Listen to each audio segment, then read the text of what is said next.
सरकार से भी प्रार्थना है कि भैया हम लोगों को प्रार्थना है भारतीयों को बांटा ना जाए, जोड़ा जाए।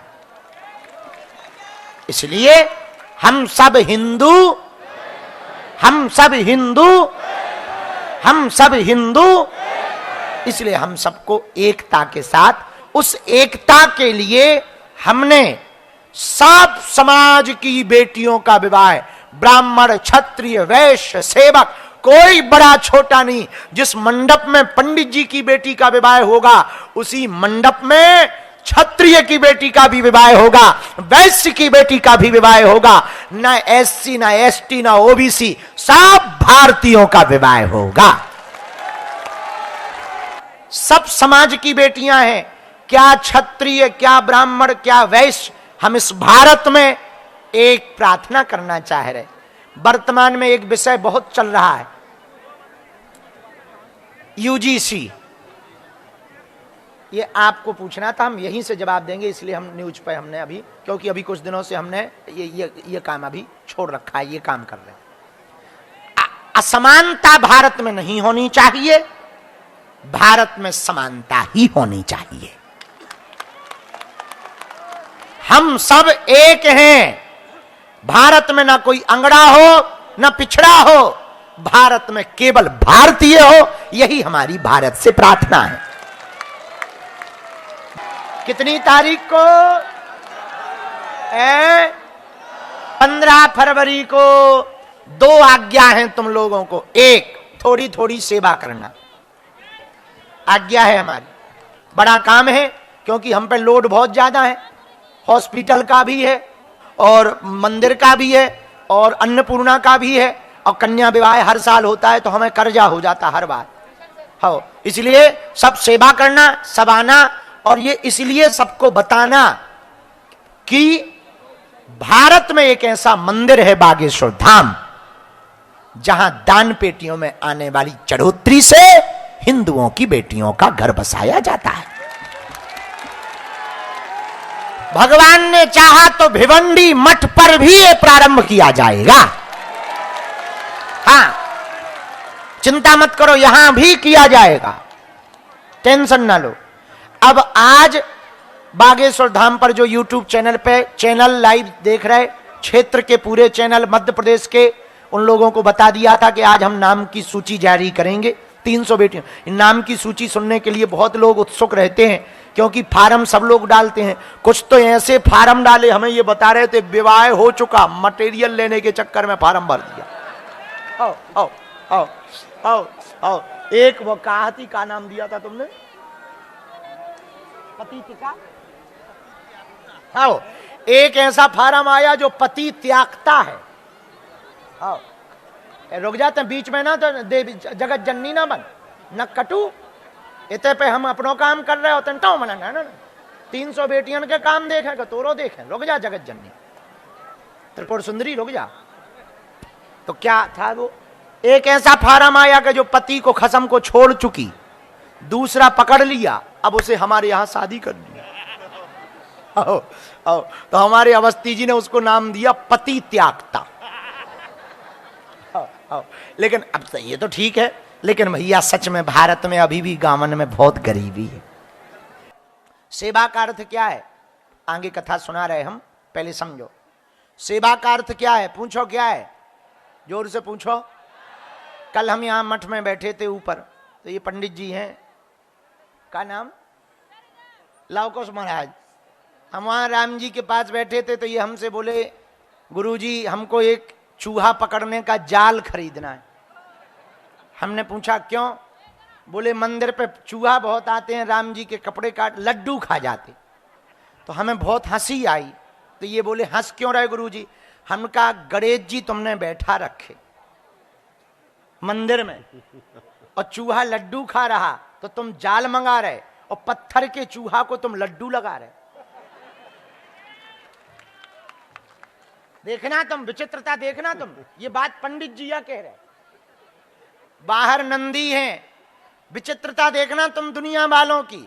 पत्थर के नंदी पुज रहे, असली नंदी पिट रहे। हाँ, बुरा ना मानना, सही कह रहे हैं। और तुम कह रहे कि हम पे भगवान कृपा क्यों नहीं करते, ठटरी के बरे।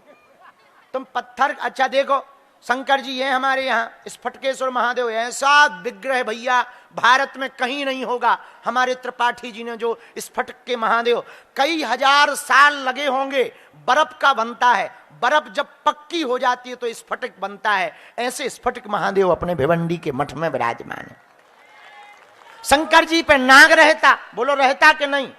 यहां नहीं है, यहां नहीं है, होना चाहिए। शंकर जी पे नाग रहता, एक बात बोले, कह दो, बोलो। पत्थर के नाग को सब पूजते हैं, असली आए सो पीटते हैं। अब बताओ, तुम कह रहे कि कृपा क्यों नहीं? हमारे पंडित जी असली चूहा लड्डू खा रहे, सुबह जाल मंगा रहे हैं, और पत्थर वाले चूहा के लिए लड्डू धर रहे। भैया बुरा ना मानना, सेवा का मतलब ये नहीं है कि आप मूर्तियों के पास जाकर के ही मूर्ति पर प्रसाद चढ़ाओ तो भगवान लेगा। किसी दीनहीन गरीब के पेट में भोजन चला जाए वो भी भगवान पा लेता है। बात समझ आ गई? बात समझ आई? ऐसी सेवा करो। इसीलिए तो हम अन्नपूर्णा चलाते हैं। हम अभी 1 महीना पुरानी बात है, हम मंदिर नहीं जा पाए, 2-3 दिन हमारी लड़ाई हो गई बालाजी से।